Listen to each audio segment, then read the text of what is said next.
बिस्मिल्लाहिर्रहमानिर्रहीम। अस्सलाम वालेकुम डियर स्टूडेंट्स।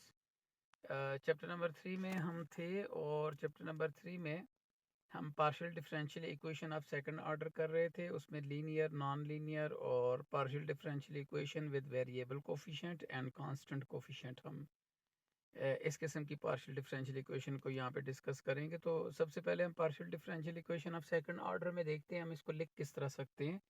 तो ये पार्शियल डिफरेंशियल इक्वेशन हम सेकंड ऑर्डर में इस तरह लिख सकते हैं कि हमारे पास फर्स्ट ऑर्डर डेरिवेटिव भी सारे हों, ये फर्स्ट ऑर्डर डेरिवेटिव भी हों और ये second order are possible derivatives भी हों।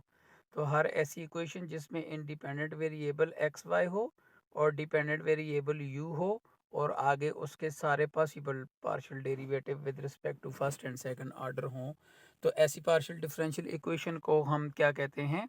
Second order partial differential equation कहते हैं। तो second order partial differential equation में ये बात भी नोट की जा रही है कि ये जो यू एक्स होता है इसको पी कहते हैं।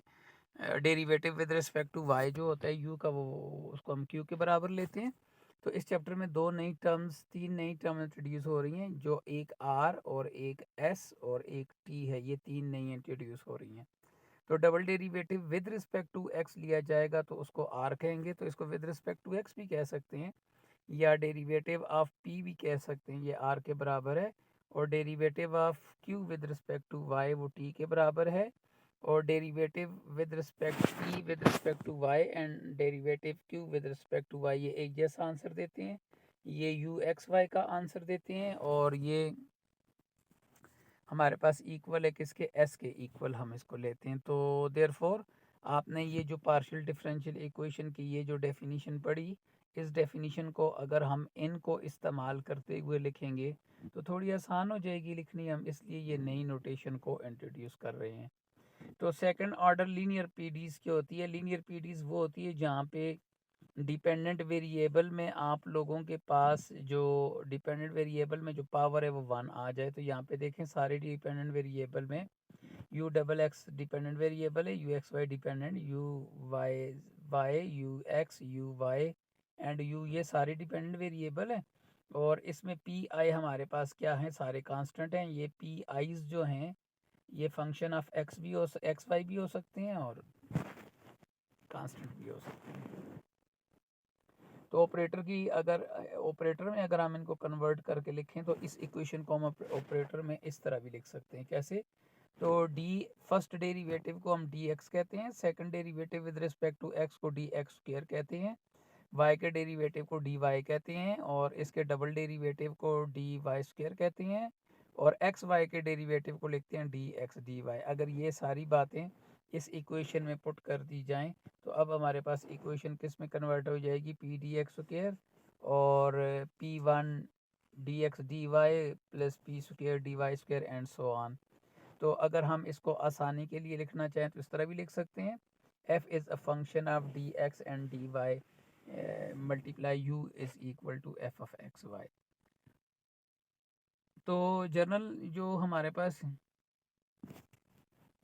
पीडी होती है, general of PD is with constant coefficient, ऐसी पीडी जो जिसके साथ कोफिशिएंट कांस्टेंट होते हैं, तो हम उसको किस तरह लिख सकते हैं? तो कंसिडर करते हैं ये एक पीडी है और इसके साथ कोफिशिएंट कांस्टेंट है। तो यू तो ज़ीरो के बराबर नहीं होगा, तो इसका मतलब है p minus m q is equal to zero के बराबर है। अगर लगरांज मल्टीप्लायर को यहाँ पे इस्तेमाल किया जाए तो पी डी एक्स के बराबर होता है। तो D x divide derivative with respect to X होता है, so D x divide by 1, D Y divide by minus M and D you divide by zero, क्योंकि यू वाली टर्म कैपिटल आर वाली टर्म नहीं है। तो अब मैं पहला फर्स्ट पेयर कंसिडर करता हूँ, ये फर्स्ट पेयर कंसिडर करता हूँ तो इसका इंटीग्रल लिया तो मेरे पास आता है y plus M X is equal to C. और सेकंड पेयर कंसिडर करता हूँ तो सेकंड पेयर में ये हमारे पास ये दो नंबर कंसिडर करता हूँ, तो उसके बाद मैं इस तरह करता हूँ, ये ज़ीरो के अंदर मल्टीप्लाई कर लेता हूँ तो डी यू ज़ीरो हो जाएगा, integration implies u is equal to c one. तो हमारे पास रिक्वायर्ड सोल्यूशन किस तरह हो जाएगा? u इज़ इक्वल टू, ये u है और इस c1 की जगह ये वाली वैल्यूज पुट करते होते हैं 5 में जाके। तो ये 5 में वैल्यू पुट की, so u is equal to 5 v y plus M x, ये हमारे पास सोल्यूशन आ गया। इसी तरह अगर हमारे पास p प्लस एम क्यू होगा तो फिर हमारे पास इसका ही सोल्यूशन किसके बराबर हो जाएगा, u is equal to 5y minus m x. तो मैंने खुद ये वाली टर्म्स को मेमोराइज किया हुआ है कि अगर p प्लस एम क्यू हो तो हम उसको लिखते हैं u is equal to 5y minus m x. तो method of finding of complementary solution, जब भी हम कांस्टेंट कोफिशिएंट की बात करते हैं तो हमारे पास हमेशा दो तरह के सोल्यूशन एग्जिस्ट करते हैं। एक को हम कम्प्लीमेंट्री सोल्यूशन कहते हैं और दूसरे को हम पर्टिकुलर इंटीग्रल कहते हैं। तो अगर आप लोगों के पास एक पीडी है, अगर आप उसका कम्प्लीमेंट्री सोल्यूशन फाइंड करना चाहते हैं तो हम सोर्स टर्म को ज़ीरो कर लेते हैं। तो ये यहाँ से जो सोल्यूशन बनता है इसको कम्प्लीमेंट्री सोल्यूशन कहते हैं। अब कम्प्लीमेंट्री सोल्यूशन को लिखने का तरीका क्या है, तो कम्प्लीमेंट्री सोल्यूशन में सबसे पहले हम इसको एम में कन्वर्ट करते हैं। तो एम में कैसे कन्वर्ट करते हैं कि डी स्क्र वाई पूरी इक्वेशन के साथ हम क्या कर लेते हैं, डिवाइड कर लेते हैं। जब हमने डी स्क्र वाई पूरी इक्वेशन के साथ डिवाइड किया तो D x over d y को हमने एम के इक्वल ले लिया।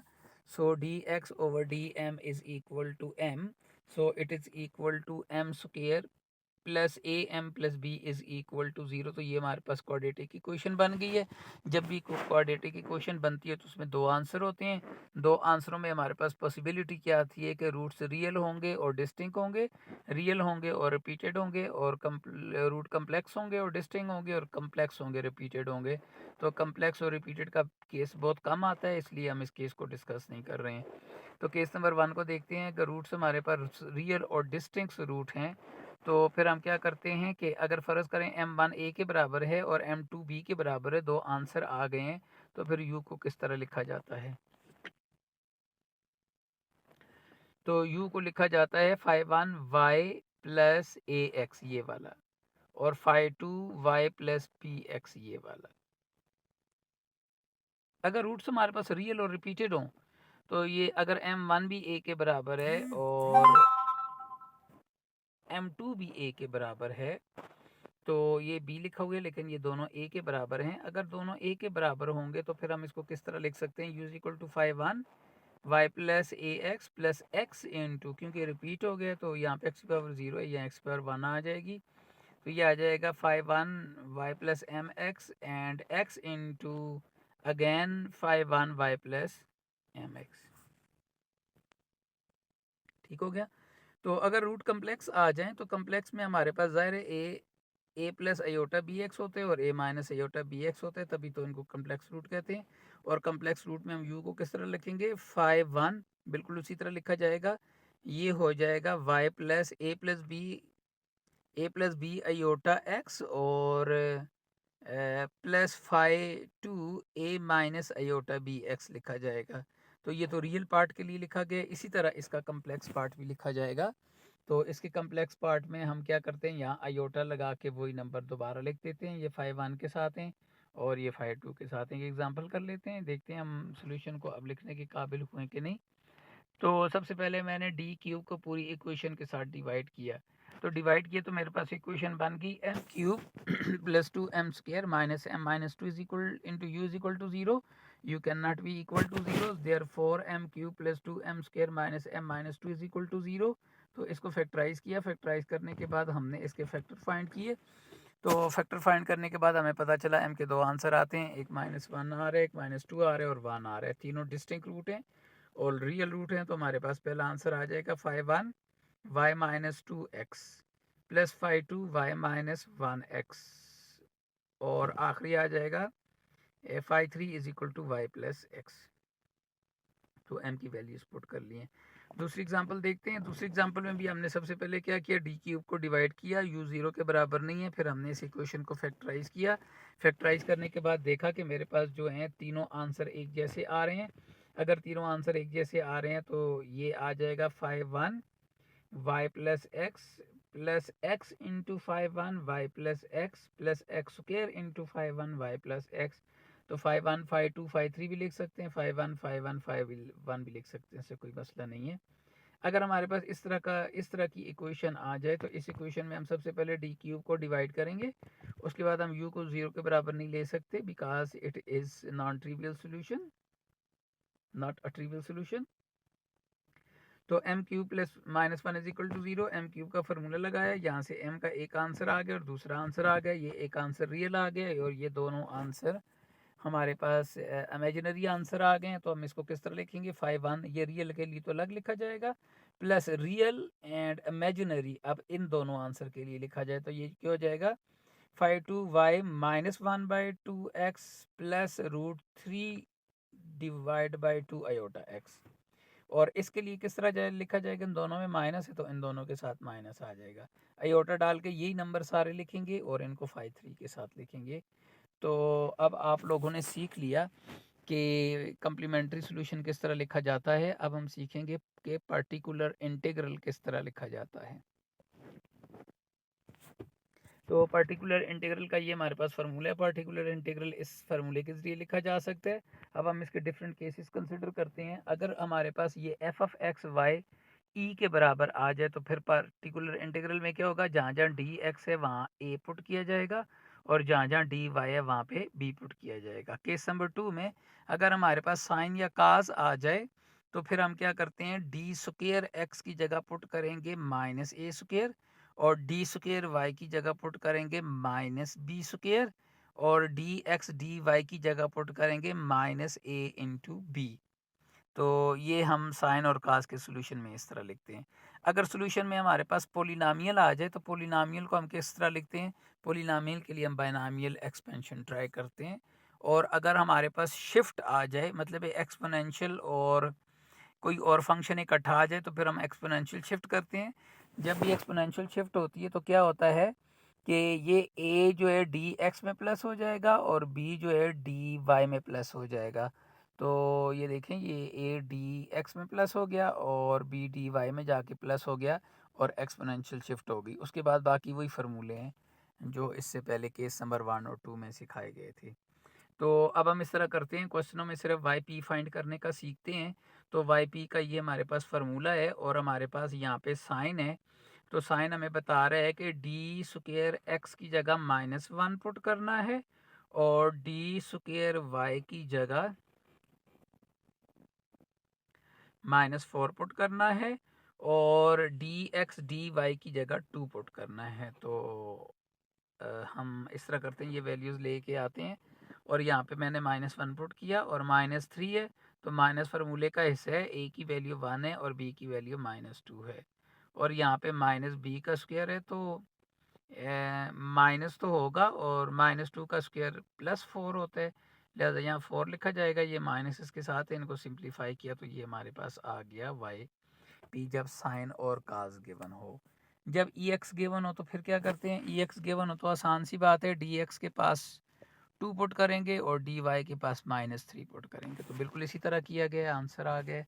और अगर हमारे पास पोलिनोमियल आ जाए तो पोलिनोमियल के लिए हम सबसे पहले देखेंगे कि हम क्या कर सकते हैं। तो हमने क्या किया, डी क्यूब को यहाँ से कॉमन किया तो यहाँ पे 1 बन गया, क्योंकि जब भी आप बायनोमियल एक्सपेंशन लगाते हैं तो उसके लिए ज़रूरी है कि आप लोगों के पास यहाँ पे 1 हो। तो 1 होगा तो बायनोमियल एक्सपेंशन लगेगी, ये ऊपर आ जाएगा नेगेटिव और आपके पास मैक्सिमम जो डी वाई की पावर है वो कितनी है, 1 है। तो आप इस बायनोमियल एक्सपेंशन को 1 तक ही लेके जाएंगे, मतलब इसकी 2 टर्म्स सिर्फ लिखेंगे। तो यहाँ पे देखें सिर्फ 2 टर्म्स इसकी ओपन की गई हैं। 2 टर्म्स ओपन करने के बाद ये 3xy² इसके साथ मल्टीप्लाई किया गया है और मल्टीप्लाई करने के बाद d का डेरिवेटिव लिया गया तो ये वाला आंसर आता है। अब हमारे पास इसका 1 डिवाइड बाई डी एक्स का मतलब इसका इंटीग्रल लें तो इसका इंटीग्रल आ गया और डी क्यूब का मतलब क्या है कि इसका भी 3 दफ़ा इंटीग्रल लें, इसका भी 3 दफ़ा इंटीग्रल लें। तो इन दोनों का 3 दफ़ा इंटीग्रल लिया तो हमारे पास यूपी का आंसर आ गया है। अब हम चलते हैं d x square -3 d x d y plus 2 d y square into u is equal to e x plus y sine 2x plus y. ये हमारे पास क्वेश्चन है। तो इस क्वेश्चन में हमने सिर्फ वाई पी फाइंड करना है। तो हम अब एक्सपोनेंशियल शिफ्ट करते हैं। तो एक्सपोनेंशियल जब भी शिफ्ट होती है तो x के पास 1 है और y के पास 1 है तो x वाला नंबर dx में जाके प्लस हो जाएगा और y वाला नंबर dy में जाके प्लस हो जाएगा। तो यहाँ पे dx में हो जाएगा dx प्लस 1 dx प्लस 1 और dy में हो जाएगा dy प्लस 1 dy प्लस 1, क्योंकि यहाँ पे दोनों के पास जो नंबर हैं एक जैसे हैं। तो इनको सिंप्लीफाई किया, सिंप्लीफाई करने के बाद हमने इनका स्क्वायर ओपन किया, क्यूब ओपन किया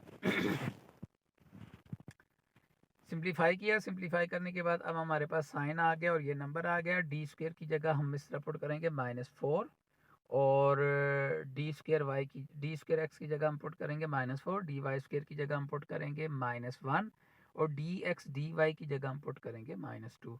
तो ये वैल्यूज पुट की गई हैं। वैल्यू पुट करने के बाद हमने देखा कि ये d y minus d x बच गया है, क्योंकि साइन में स्क्वेयर होगा या d x by d x d y multiply में होंगे तब वैल्यू पुट हो सकेगी। तो इसको स्क्वेयर करने के लिए इसके कंजुगेट से मल्टीप्लाई डिवाइड किया। जैसे ही मल्टीप्लाई डिवाइड किया तो डी स्क्वेयर आ गया। तो डी स्क्वेयर की जगह डी स्क्वेयर वाई की जगह हम पुट करेंगे -1 का, हाँ, डी स्क्वेयर एक्स की जगह हम पुट करेंगे -4 का स्क्वेयर और डी वाई की जगह हम पुट करेंगे -1 का स्क्वेयर। तो माइनस कॉमन ले लिया होगा लेकिन नज़र नहीं आ रहा, खैर कोई बात नहीं। इसका मतलब है ये माइनस कॉमन लिया गया यहाँ से, तो इसको सिंप्लीफाई किया गया, सिंप्लीफाई किया गया तो ये आंसर आ गया। अब ये जो साइन है ये डी वाई के साथ मल्टीप्लाई होगा, ये डी एक्स के साथ मल्टीप्लाई होगा। डी वाई का मतलब है डेरिवेटिव इसका विद रिस्पेक्ट टू वाई और डी एक्स का मतलब है इसका derivative with respect to x. और derivative with respect to y, derivative with respect to x लिया तो हमारे पास आंसर आ गया। तो जनरल इक्वेशन हमेशा कैसे बनती है, y is equal to u c plus u p करते हैं तो ये हमारे पास जनरल सोल्यूशन आ जाते हैं। अब हम इस तरह देखते हैं एक ऐसी इक्वेशन जो रिड्यूसेबल हो नॉन होमोजीनियस पीडीज में, तो हम उसके साथ किस तरह क्वेश्चन को हल करते हैं। तो फ़र्ज़ करें ये हमारे पास एक पीडी है, ये नॉन लीनियर पीडी है, तो ये कंपोनेंट में रिजॉल्व हो सकती है। अगर ये कंपोनेंट में रिजॉल्व हो सकती है तो इसका मतलब है ये लीनियर पीडी में कन्वर्ट हो गई है। अगर कंपोनेंट में रिजॉल्व ना हो सके तो फिर हम उसको कहेंगे इररिड्यूसिबल नॉन होमोजीनियस पीडीज। तो रिड्यूसिबल नॉन होमोजीनियस पीडी अगर आ जाए, कंपोनेंट में रिजॉल्व हो जाए तो हम उसको रिड्यूसिबल कहते हैं। अगर कंपोनेंट में ना रिजॉल्व हो सके तो उसको इररिड्यूसिबल कहते हैं। तो इररिड्यूसिबल नॉन होमोजीनियस पीडी की फ़र्ज़ करें एग्जांपल लिखते हैं तो ये इररिड्यूसिबल पार्ट है, ये नॉन होमोजीनियस है, it can not be resolve into its linear factors so named as irreducible second order PD.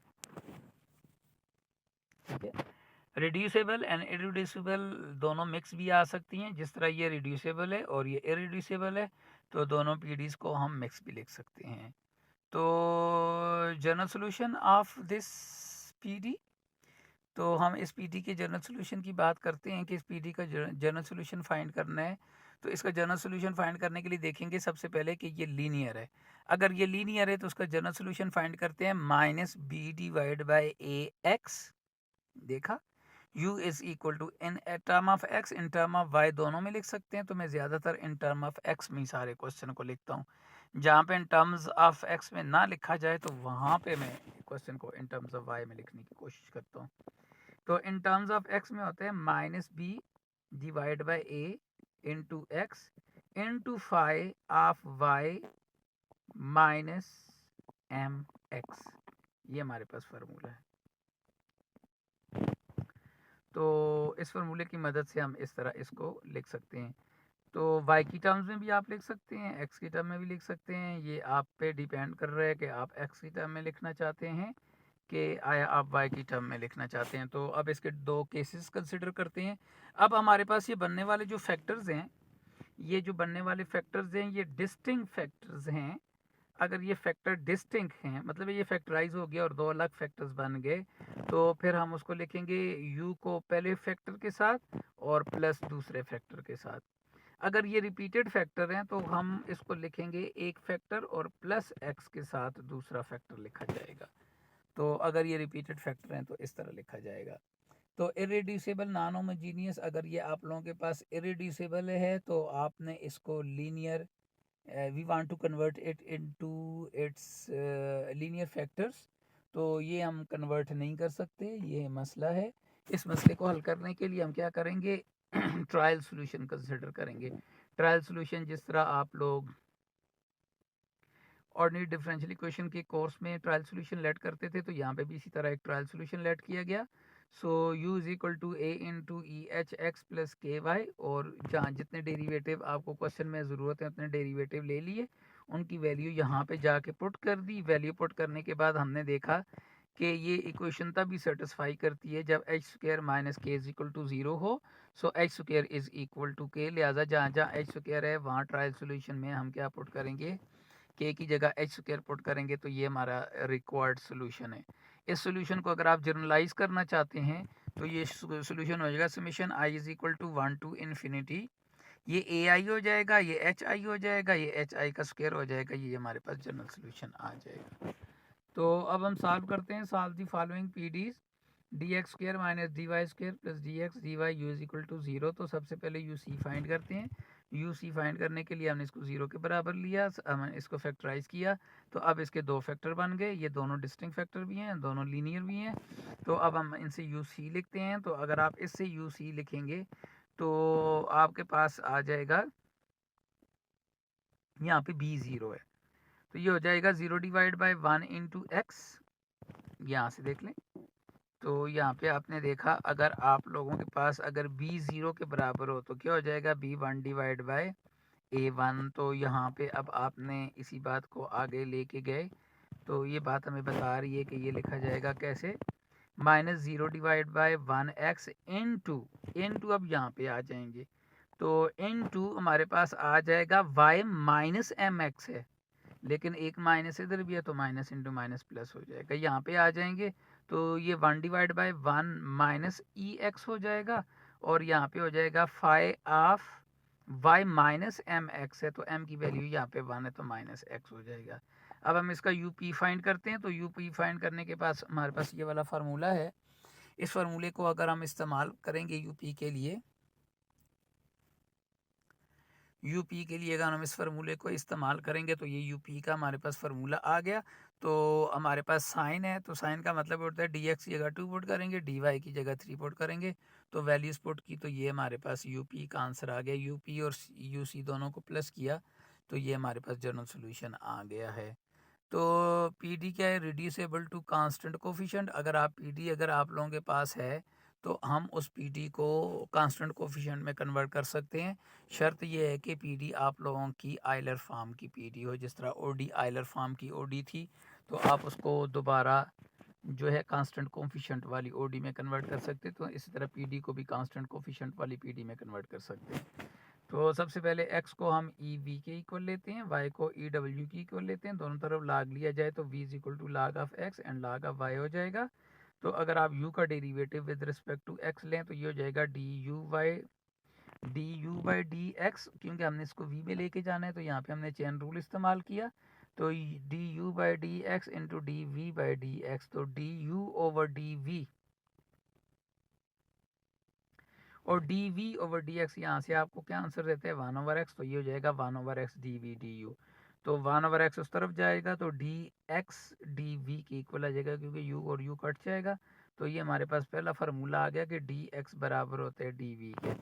अब ज़रा डी स्क्वेयर के फार्मूले को देखते हैं। डी स्क्वेयर का formula del over del x into हमारे पास था del u over del x, लेकिन डी एक्स यू हमारे पास ऑलरेडी हमने इसको सॉल्व किया हुआ है, तो इसकी वैल्यू हमारे पास आती है 1 ओवर एक्स डी यू के इक्वल आती है।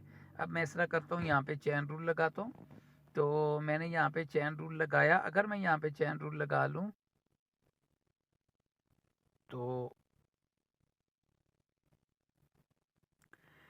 तो अगर मैं यहाँ पे चैन रूल लगाऊंगा तो ये हमारे पास हो जाएगा डेल ओवर डेल वी और del v over del x. Del v over del x 1 over x के बराबर होता है, और आप लोग 1 ओवर एक्स को कन्वर्ट कर सकते हैं ई माइनस वी में, क्योंकि 1 ओवर एक्स अगर इसको लिखेंगे तो ई माइनस वी हो जाएगा। अब आप वी के साथ इसका इंटीग्रल डेरिवेटिव कर सकते हैं। तो यू बाहर आ जाएगा तो इसका डेरिवेटिव करेंगे, first derivative of second minus plus second derivative of first derivative की वैल्यू पुट की गई। तो जैसी डेरिवेटिव की वैल्यू पुट की तो ई माइनस 1 ओवर एक्स के बराबर होता है, ये भी 1 ओवर एक्स के बराबर होता है। तो 1 ओवर एक्स कॉमन करेंगे तो एक 1 ओवर एक्स बाहर भी है, तो 1 ओवर एक्स स्क्वायर इस तरफ आ जाएगा, बाकी बच जाएगा डी वी, यहाँ से कॉमन किया तो डी वी माइनस 1। इसी तरह अगर मैं इनको y के लिए कन्वर्ट करता हूँ तो y के लिए भी ये ऐसे ही कन्वर्ट हो जाएंगे। अगर आप एक्स वाई के लिए कन्वर्ट करना चाहते हैं तो डी एक्स का आप पहले आंसर लिखेंगे, डी वाई का, और इसी तरह दूसरे आंसर भी लिखेंगे। तो अब ये आप एक आयलर किस्म की जो टाइप की पीडी होती है, आप उसको कोफिशिएंट कांस्टेंट कोफिशिएंट में कन्वर्ट कर सकते हैं। बाकी पीडीज को आप कांस्टेंट कोफिशिएंट में कन्वर्ट नहीं कर सकते। तो एक एग्जांपल इसकी देख लेते हैं। तो एग्जांपल में देखा कि बिल्कुल ठीक जा रहे हैं, एक्स स्क्वायर के साथ डी एक्स स्क्वायर है, वाई के स्क्वायर के साथ डी वाई है, वाई के साथ डी वाई है, एक्स का डी एक्स है। तो ये एक आयलर टाइप की पार्शियल डिफरेंशियल इक्वेशन है। आप इसको काफ़ी कांस्टेंट कोफिशिएंट में कन्वर्ट कर सकते हैं। तो ये ऊपर जो नंबर नोटेशन में इस्तेमाल किए गए हैं, एक्स स्क्वायर डी स्क्वायर की जगह हम पुट करेंगे D into D V minus one, और इसकी जगह पुट करेंगे D W into D W minus one, और इसकी जगह पुट करेंगे डी डब्ल्यू, इसकी जगह पुट करेंगे डी वी। तो ये हमारे पास आंसर आ जाएगा। इसको सिंप्लीफाई करेंगे तो d square v minus d square डब्ल्यू आता है, and u can not be equal to zero. तो आप इसको फैक्टराइज कर सकते हैं। जब आपने इसको फैक्टराइज किया तो आपके पास दो फैक्टर्स बन गए। अब आप इसका वाई सी लिखना चाहते हैं, तो यहाँ तो वाई सी आ रहा है, वाई पी तो एक जैसे ही आ रहे हैं। तो अगर आप इसका सोल्यूशन लिखेंगे y इज इक्वल टू, तो पहले फैक्टर के लिए लिखेंगे, फिर दूसरे फैक्टर के लिए लिखेंगे। पहले फैक्टर के लिए लिखेंगे e power minus zero divide by one x.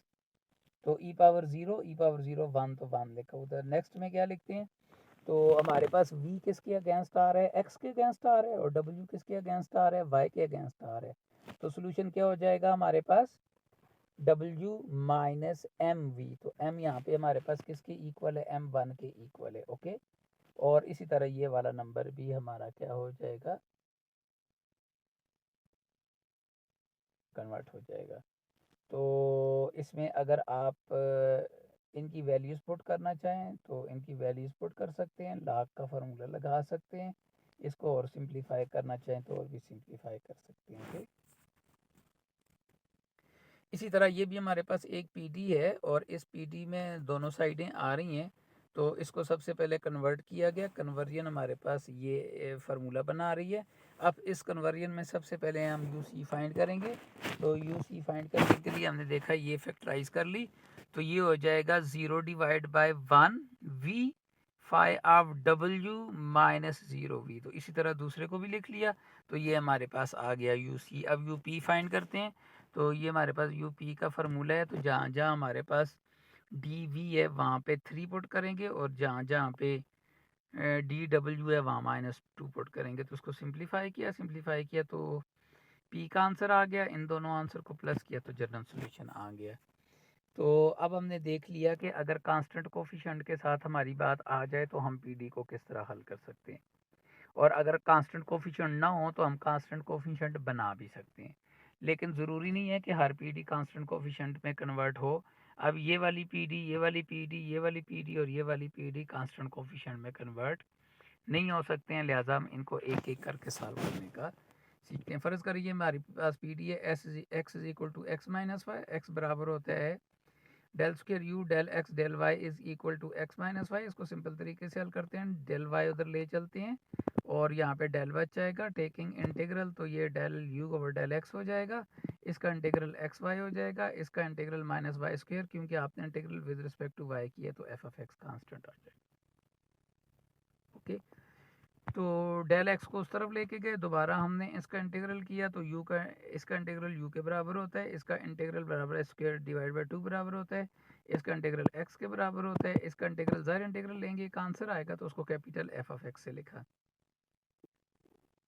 ठीक है, और ज़ाहिर जब इंटीग्रेशन ख़त्म होगी तो हमारे पास आंसर आ जाएगा g of y. G of y क्यों, क्योंकि integration with respect to x चल रही थी। This is our required solution. दूसरी तरह की पीडी इस तरह भी हो सकती है, ये हमारे पास एक पीडी है, ये भी आप इसको कन्वर्ट नहीं कर सकते, तो ये भी हमारे पास एक पीडी है। तो इस पीडी में हम सबसे पहले इसको लिखते हैं, तो टी बराबर होता है डेल क्यू और डेल वाई के, और ये जैसे ही मैंने इसकी वैल्यू पुट की तो ये लीनियर पीडी बन गई है। अब लीनियर पीडी के लिए आप लोगों को पता है इंटीग्रेटिंग फैक्टर फाइंड करते हैं, तो ये हमारा माइनस एक्स इंटीग्रेटिंग फैक्टर है। इंटीग्रेटिंग फैक्टर फाइंड करके क्वेश्चन नंबर 1 से मल्टीप्लाई करेंगे, जैसे ही क्वेश्चन नंबर 1 से मल्टीप्लाई करेंगे ये चीज़ बन जाएगी, और ये हमेशा डेरिवेटिव बनता है। और डी वाई को उस तरफ लेके गए तो दोनों तरफ इंटीग्रल कर लिया, जैसे ही दोनों तरफ इंटीग्रल किया तो इसका इंटीग्रल किया, तो इसका इंटीग्रल आसान सा इंटीग्रल है, और इंटीग्रल भी विद रिस्पेक्ट टू हमारे पास क्या है, वाई है। तो अगर आप इसका integral with respect to y करेंगे तो ज़ाहिर है माइनस एक्स कांस्टेंट है वो माइनस डिवाइड में आ जाएगा। तो ये माइनस एक्स डिवाइड में आएगा क्योंकि आप इंटीग्रेशन कर रहे थे विद रिस्पेक्ट टू वाई। तो जब इंटीग्रेशन ख़त्म होती कांस्टेंट हमारे पास एफ ऑफ एक्स आ जाएगा। तो ये हमारे पास क्यू आ गया है। ठीक है, तो हमें तो यू का आंसर चाहिए है। तो इस नंबर को उस तरफ मल्टीप्लाई कर लिया, del u over del y कर लिया, और वाई को उधर जाके मल्टीप्लाई कर लिया, मल्टीप्लाई करके दोनों तरफ इंटीग्रल किया, तो ये हमारे पास आंसर आ गया। तो रिज़ल्ट को वेरीफाई भी किया जा सकता है। तो ये मैंने रिज़ल्ट को वेरीफाई किया है कि हर पीडी जो है वो वेरीफाई होती है जी। तो तीसरी टाइप आ गई। अगर इस तरह की इक्वेशन आ जाए तो सबसे पहले हम इसे इक्वेशन की शक्ल में लिखते हैं। इक्वेशन की शक्ल में लिखने के बाद हमने इसको इक्वेशन की शक्ल में लिखा, यहाँ पे भी एक्स है, यहाँ पे भी एक्स है, यहाँ पे भी एक्स है, ये एक्स कैंसिल हो जाएंगे, डी एक्स इधर आ जाएगा।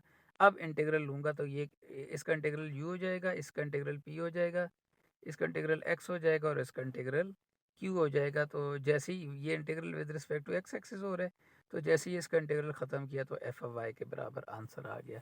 तो हम इसको इस तरह भी लिख सकते हैं अपनी आसानी के लिए। तो इसमें पी और क्यू इन्वॉल्व हो गए हैं, तो अब आप लाग्रांज से इस क्वेश्चन को हल कर सकते हैं। तो लाग्रांज ने क्या बताया, d x divide by one, d Y divide by one, d you divide by this whole number. तो पहले दो को फैक्टर बनाया तो y minus x is equal to c one हुआ। अगले दो को फैक्टर बनाया तो हमारे पास ये वाली इक्वेशन बनती है। तो d y over d x this is again linear. Linear के लिए इंटीग्रेटिंग फैक्टर फाइंड किया, इंटीग्रेटिंग फैक्टर की वेरियस इक्वेशन से मल्टीप्लाई की, मल्टीप्लाई करने के बाद ये हमारे पास ये डी वाई बन गया, डी वाई उस तरफ चला गया तो दोनों तरफ इंटीग्रल लिया।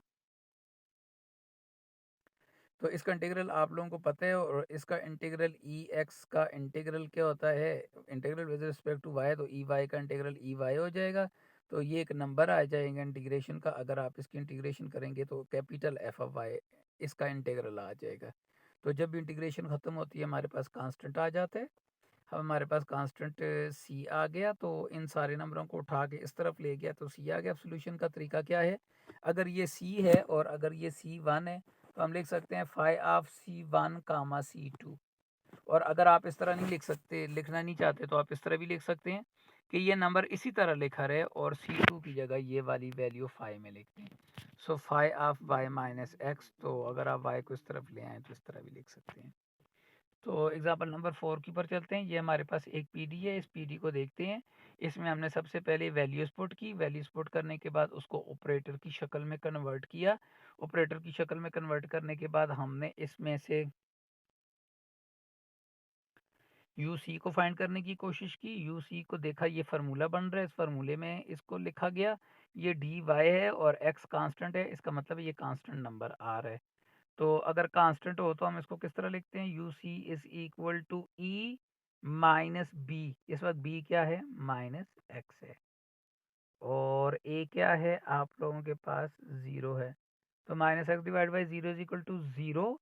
एंड फाई ऑफ क्या आ जाएगा, phi of y minus m, तो यहाँ पे एम क्या है, वन है, तो ये हमारे पास सोल्यूशन आ जाएगा।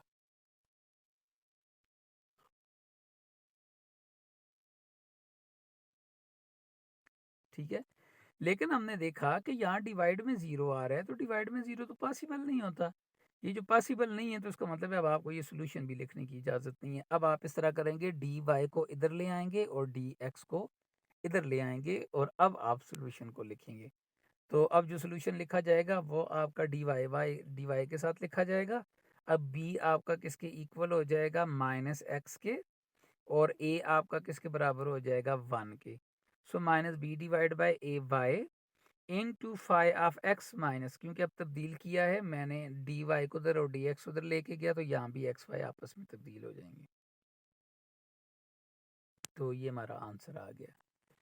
तो चूंकि ये हमारे पास वाई सी जो है ये स्क्वायर फैक्टर है इसका, क्योंकि यहाँ पे इसका स्क्वायर आ रहा है, तो स्क्वायर वाले फैक्टर का सोल्यूशन किस तरह लिखते हैं, दो मरतबा। तो ये देखें इसका solution e x y into phi of x plus x into phi two of x. तो ये हमने इसको दो दफ़ा लिख दिया है। अब इसका वाई पी फाइंड करते हैं। तो वाई पी में सबसे पहले एक्सपोनेंशियल शिफ्ट करने का दिल हो रहा था, लेकिन ये डी वाई है और ये नंबर एक्स वाला है, ये तो कांस्टेंट है, इसमें तो शिफ्ट करने की ज़रूरत नहीं है। तो आप डायरेक्ट डी वाई की जगह वैल्यू पुट कर सकते हैं क्या, 2। तो आपने यहाँ पे 2 पुट किया, यहाँ से माइनस कॉमन किया तो x माइनस 2 हो गया। x माइनस 2 एक इससे कैंसिल हो गया, तो x minus 2 into this number हमारे पास बच गया। तो ये हमारे पास रिक्वायर्ड सोल्यूशन किस तरह लिखेंगे, y c plus y p करते हैं, हमारे पास रिक्वायर्ड सोल्यूशन हो जाता है। तो अगर हम पीडीज को मंग्स मेथड से हल करें तो मंग्स मेथड क्या कहता है, कहता है आप लोगों के पास दो चीज़ें इस मेथड में बनती हैं। एक जो है सब्सिडारी इक्वेशंस बनती हैं। सब्सिडारी इक्वेशन वो होती हैं जिसमें आप वाई सी यू सी जो फाइंड करते हैं उस में जो यू सी की जो इक्वेशंस बनती हैं वो सब्सिडारी इक्वेशंस होती हैं। लेकिन मसला ये है, ये जो सब्सिडारी इक्वेशंस ये बनती हैं ये आपको डायरेक्ट सॉल्यूशन नहीं देती हैं, बल्कि आपको सॉल्यूशन के मिड में लेके आती हैं। तो जब सॉल्यूशन में मिड में लेके आती हैं तो उसको कहते हैं इंटरमीडिएट इंटीग्रल। पहले आप इसी इंटीग्रल को कहते थे पर्टिकुलर इंटीग्रल, बिकॉज वो आपको डायरेक्ट सॉल्यूशन पे लेके जाता था। ये इंटरमीडिएट इंटीग्रल है, आपको डायरेक्ट सॉल्यूशन की ऊपर नहीं लेके जाएगा, बल्कि आपको इस काबिल बना देगा कि इसके बाद आप इसका डायरेक्ट सॉल्यूशन फाइंड कर सकें। ठीक है, तो ये दोनों चीज़ें आप लोगों को सबसे पहले बनानी है, what are the subsidiary equations and what are the intermediate integrals. तो फ़र्ज़ करें ये हमारे पास एक पीडी है, दो तरह की पीडी हो सकती हैं, एक इस तरह की हो सकती है, एक को थोड़ी देर बाद डिस्कस कर लेंगे। तो ये टाइप 1 इक्वेशन है। तो S capital T u v ये क्या है, फंक्शन ऑफ एक्स वाई और पी क्यू और यू हैं। तो u हमें पता है u बराबर होता है p d x q d y, और हमें पता है डी पी बराबर हो जाएगा, u का मतलब होता है derivative with respect to u, और p का मतलब होगा derivative of p with respect to x, वो r के बराबर होता है। और यहाँ पे क्या हो जाएगा, derivative of q with respect to x। तो मतलब derivative of p with respect to x हो जाएगा, तो दूसरा हो जाएगा derivative of q with respect to x। तो ये हमारे पास s बन जाएगा। इसी तरह ये जो डी क्यू है, डी क्यू भी क्या है, d q derivative of q with respect to x, derivative of q with respect to x is equal to s plus derivative of q again q derivative of q with respect to y, and derivative of q with respect to y is equal to t, derivative of q with respect to y is equal to t। तो ये तीन equations बन गई। तो solving equation 3 and 4 हम इस तरह करते हैं, 3 और 4 को अगर सॉल्व करते हैं तो थ्री आर का आंसर देती है, 4 टी का आंसर देती है। ये आर और टी का आंसर उठा के इक्वेशन नंबर 1 में हम पुट कर देते हैं। तो जैसे ही हम इसको इक्वेशन में पुट कर लेते हैं तो ये हमारे पास इस तरह की एक इक्वेशन बन जाती है। और इस इक्वेशन में हम इस तरह करते हैं, आर एस वाले नंबरों को अलग कर लेते हैं, जिनके साथ एस नहीं उनको अलग कर लेते हैं। तो ये अलग करने की वजह से हमारे पास दो इक्वेशन बनती हैं। इन दोनों इक्वेशन को सब्सिडारी इक्वेशंस कहते हैं, initial equations for finding the y c. इसमें तो वाई सी डायरेक्ट, क्योंकि सब्सिडारी इक्वेशन आपको डायरेक्ट इंटरमीडिएट इंटीग्रल के ऊपर लेके जाएंगी, और इंटरमीडिएट डायरेक्ट आपको सॉल्यूशन के ऊपर लेके जाएगा। तो ये हमारे पास सब्सिडारी इक्वेशन है, और ऐसी इक्वेशन जो इन दोनों को सेटिस्फाई करे तो उसको कहते हैं इंटरमीडिएट इंटीग्रल। तो हम क्वेश्चन जब सॉल्व करेंगे तो वहाँ से हमें पता चलेगा कि सब्सिडारी इक्वेशन कैसी बनती हैं और इंटरमीडिएट इंटीग्रल कैसे बनता है। तो सबसे पहले हम पहला केस डिस्कस कर लेते हैं। अगर दोनों हमारे पास सब्सिडारी इक्वेशन को अगर आप सॉल्व कर लें, और दोनों जो इसके कंपोनेंट्स हैं या फैक्टर्स हैं,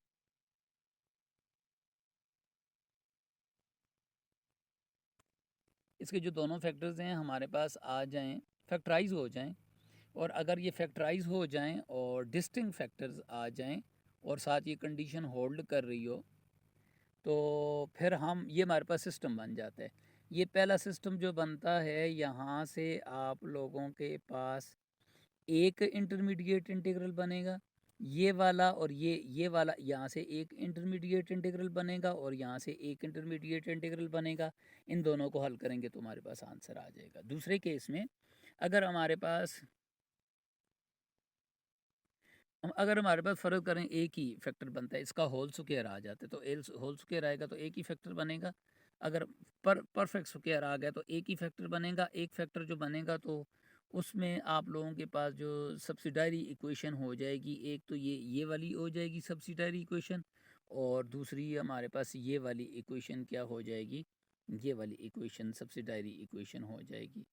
तो ये जो दो सब्सिडायरी इक्वेशंस को हल करेंगे तो हमारे पास आ जाएगा एक ही हमारे पास इंटरमीडिएट इंटीग्रल बनेगा।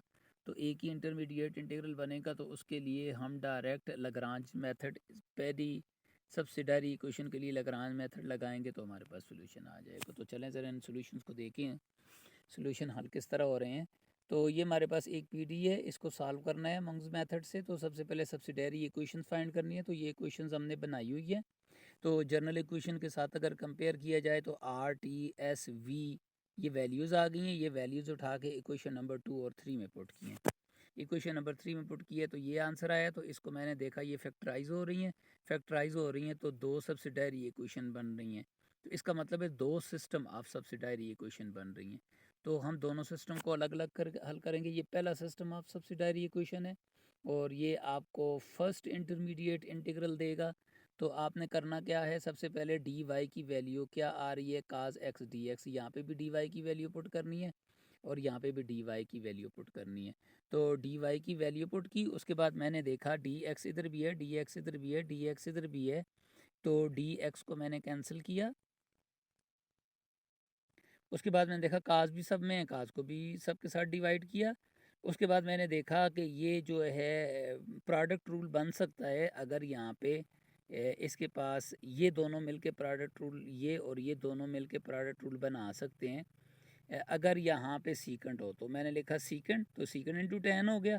तो ये बिल्कुल इन दोनों का प्रोडक्ट रूल बन गया, minus d q. No taking integral on both side.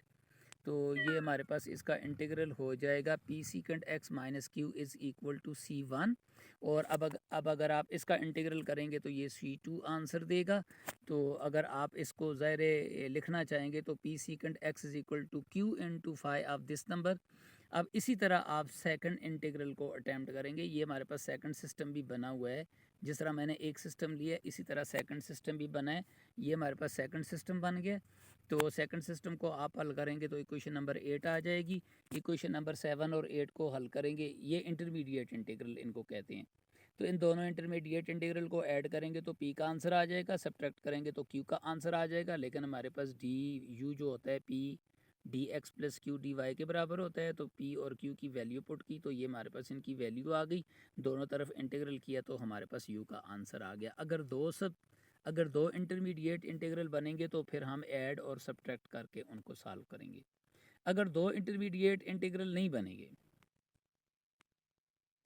अगर दो इंटरमीडिएट इंटीग्रल नहीं बनेंगे तो पक्की बात है सब्सिडायरी इक्वेशन जो आप लोगों की होगी सिस्टम, एक ही इक्वेशन सिस्टम ऑफ इक्वेशन बनेगा।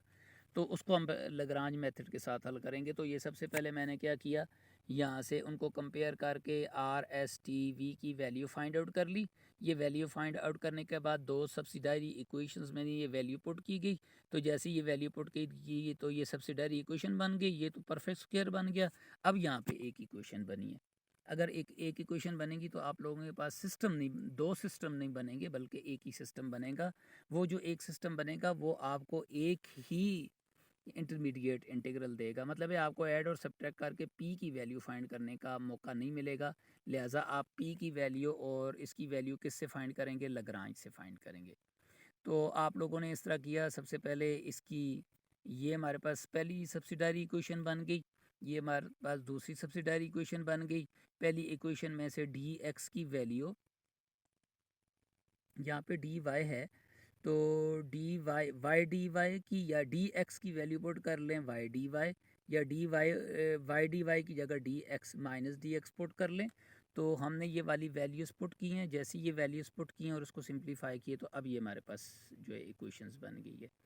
तो अब ये हमारा इंटरमीडिएट इंटीग्रल की ये दो इक्वेशंस बन गई हैं। इन दो इक्वेशंस को आप लोग इस तरह करेंगे कि इसमें आप ये तो पहली सब्सिडायरी इक्वेशन ये जो है इसको अगर आप हल करेंगे तो ये आपको ये वाला कांस्टेंट वाला आंसर दे देगी। लेकिन जो दूसरी सब्सिडायरी इक्वेशन है इसके लिए आपने सोचना है, तो सोचने के लिए सबसे पहले आपने इसको डी पी वाई में कन्वर्ट किया। अब सारे इंटीग्रल हमारे पास सेट हो गए हैं तो दोनों तरफ इंटीग्रल किया तो ये हमारे पास एक और कांस्टेंट आ गया C2। तो सॉल्यूशन को हमें लिखने का तरीका आता है। देयरफॉर इंटरमीडिएट इंटीग्रल अब हमारे पास इस शक्ल में बन गया, इसमें P भी आ गया, Q भी आ गया। क्योंकि ये एक ही इंटीग्रल बना है इसलिए में इसमें दो नहीं है तो आप लग्रांज लगाएंगे। लग्रांज की मदद से आपने P की वैल्यू फाइंड आउट की पहले सेट से और दूसरे सेट से, और P और Q की वैल्यूज़ फाइंड आउट की। अगर P और Q की वैल्यू नहीं फाइंड हो सकती तो आप पहले सेट को हल करें, फिर दूसरे सेट को हल करें और पहले दूसरे सेट को अगर आप मिला के लिखें तो हम इस तरह भी कर सकते हैं। तो अगर हम इसकी टाइप 2 में जाके देखें तो यहाँ पे एक मसला बनता है कि सब्सिडायरी इक्वेशन ना तो परफेक्ट स्क्वायर होती है और